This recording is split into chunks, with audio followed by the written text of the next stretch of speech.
রাতের বেলা একটি ছেলে জঙ্গলের রাস্তা দিয়ে যাচ্ছিল। শুভ, তুমি কোথায় যাচ্ছ? চাচা যান, আম্মু বল খালামণি আমাকে ডেকেছে, তাই খালামণির বাসায় যাচ্ছিলাম। চাচা যান, আপনি কোথায় যাচ্ছেন?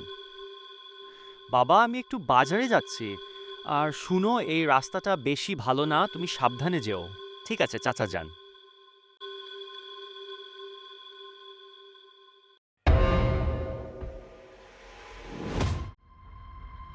আহা, অনেক ক্ষুধা লেগেছে, আজ একটা মানুষের ছাকে পেলাম না।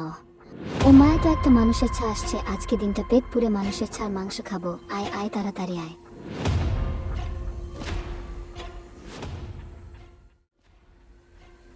এই মানুষের ছা, আজকে আমি তোকে পেট পুরে খাবো।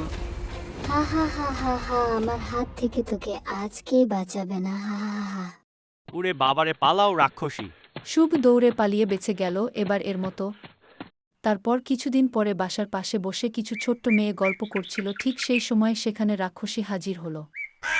এই মেয়েরা, আমি তোদেরকে খাবো। আমি অনেক দিন থেকে মানুষের ছা খাইনি, আজ তোদের তিনটাকে আমি কাঁচায় চিবিয়ে খাবো। হা ওই হা দেখ হা। শারমিন, রাক্ষসী পালাও, আমাদের খেয়ে ফেলবে। মেয়ে পালিয়ে গিয়ে তাদের গ্রামবাসীদের সব বলে দেয়, তাই সবাই মিলে সিদ্ধান্ত নেন। বিনোদ ভাই, সেদিন আমার ছেলেকে ওই রাক্ষসী ভয় দেখিয়েছে। না, এভাবে চুপ করে থাকলে হবে না, এই রাক্ষসীকে গ্রাম থেকে তাড়াতে হবে। আপনারা সবাই কি বলেন?